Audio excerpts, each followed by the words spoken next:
This is the second year of us putting on the HITI Lab Emory Bias in AI Symposium held in Atlanta, Georgia, birthplace of the civil rights movement. And it turns out that this year is an election year, and what an amazing time to bring people from all over the world, participants that are here trying to solve a problem that cannot even easily be solved by the United Nations. But I would say that right here on our Emory campus, we had the United Nations. I think it's a great opportunity to raise awareness of how missing data or data that's incomplete can result in bias, inaccuracy, and negatively impact health outcomes. This year, we kind of have 4 events now, right? And I think this is a good balance for us. We will always start with a summer school for 4 days and then transition to a 1-day symposium, an evening reception. That tends to be our best, I think the most fun part. And the thing is also not just coding, it's to bring community, right? And lower the barriers for engaging in conversation. Then the Datathon. As we've been going through the summer school, they've been telling us a few things that we should focus on or things that might be interesting for us to look at for the Datathon.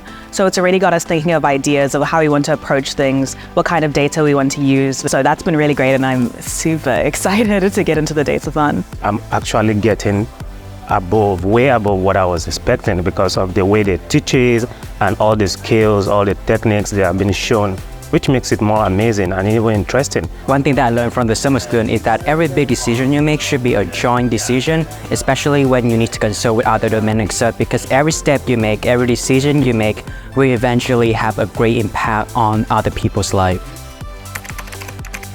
The reception is a ton of fun. Obviously, this is only our second year, but great food, everybody getting together in a relaxed environment after the summer school, after the symposium, so sort of like pressure's off.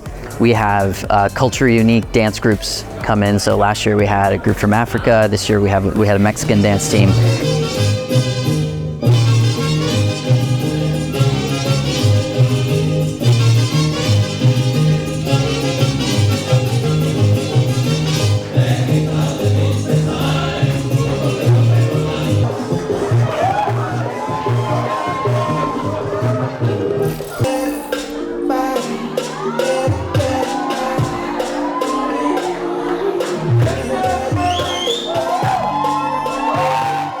I'm here to support our organizers. They put on a fantastic event. Every year it's growing and attracting more trainees to learn about AI and bias, a pretty important subject that is only increasing in importance over the years. Oh, it is just so wonderful to be back here and see some familiar faces and see lots of new people in the audience. Something that I didn't think was possible, which is to outdo the amazing event last year, which was phenomenal in itself. It sounds like the team has outdone itself this year. The nice part about this is you got to know a lot of people from different fields, and everyone is so welcoming. You know, like they want to collaborate, they want to learn together, and they're fun to be with. Summer school was meant as a way to, number one, introduce them to the data and data sets that we have, introduce them to the concept of bias in healthcare and bias in AI models, and then teach strategies of how to, number one, identify that bias, and then number two, how to potentially mitigate that bias in that work, because that is really the first step in bringing everybody onto a level playing field. So we think it was really successful. We've got a lot of good feedback, and just the level of engagement that we had from people from students in the audience was really sort of refreshing and a lot of fun for us to put on. The symposium was really cool, applying machine learning and kind of hearing about all of the different applications, especially within the medical field. The chances of you like getting your the result back is like low for like women of color, like Black people and other like Asians or even Hispanic people. So I learned a lot from that symposium and even the other symposium because it was really great. The symposium was very good. For me, it was my first time, and really I've changed the way I'm thinking and how AI can help in healthcare, and really it is eye-opening and mind-blowing process or activity that is done here. It's great to have that kind of speakers around giving you insights in the research in the field of disparities, which is so wide, and there are so many different approaches and so many people doing it, and it was impressive to learn about all of that and get to have the chance to chat with them.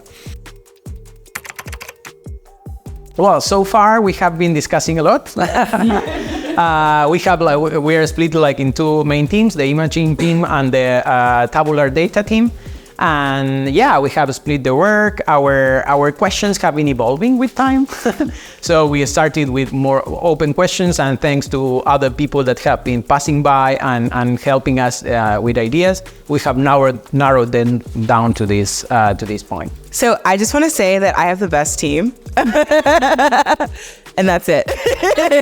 Currently we had one mishap, so we are currently working around to find more variables we can find for the severity for our outcomes, and I think we are on a good track, so hopefully. Our project is looking at the embed breast imaging data set, and we're interested in using a convolutional neural network and also the MagView to identify and compare regions of interest. We wanted to see whether the machine learning, the accuracy is like the same with the radiologist, and if there's like any difference, and just to see like why they think there's like a tumor in this specific area. I think we're doing good. We had initially a few issues with the data, but right now I think it's good. We should be able to find some interesting things. We're team shutdown because our kernel kept shutting down and our server kept shutting down. But we persevered. We're here. We have a semi-productive model on its way. And then we are going to proceed with vector embedding to identify embeddings bias to predict clinical data. So the first thing is we identify these biases, looking at other subgroups like race, genetics, and other variables that we are looking at. And then from there, we try and develop our model and see if our model is going to be a better predictor of breast cancer. So it's an exciting group. We're learning a lot from each other, and we're hoping that we can win this prize. Without further ado, no questions. In third place, we have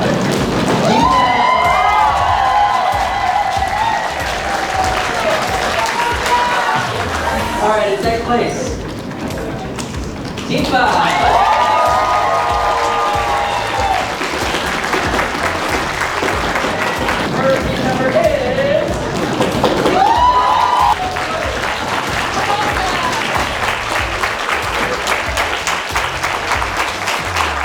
I think there are periods where we thought we wouldn't get anything finished, but it all kind of came together, and it kind of really took our whole team to make the project what it was and to come in first place. I saw a lot of presentations that were really interesting. There was a lot of unique approaches from all of the teams. If we all combine this knowledge together, then we could have a really great project.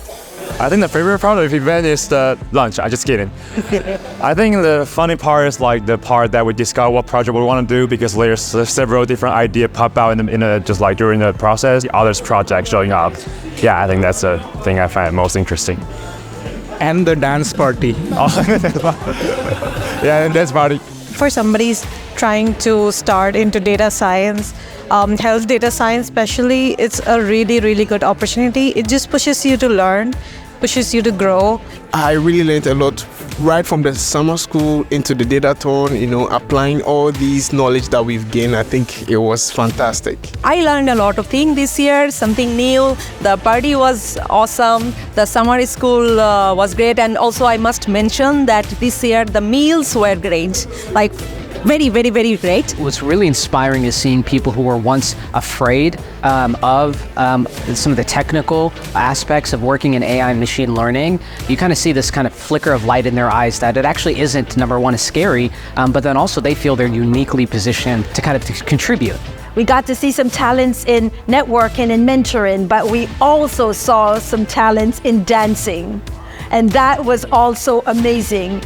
So if I were you, again, I would mark my calendar for the HITI lab, Emory University, Bias in AI Conference 2025. Thank you, everyone. See you next year.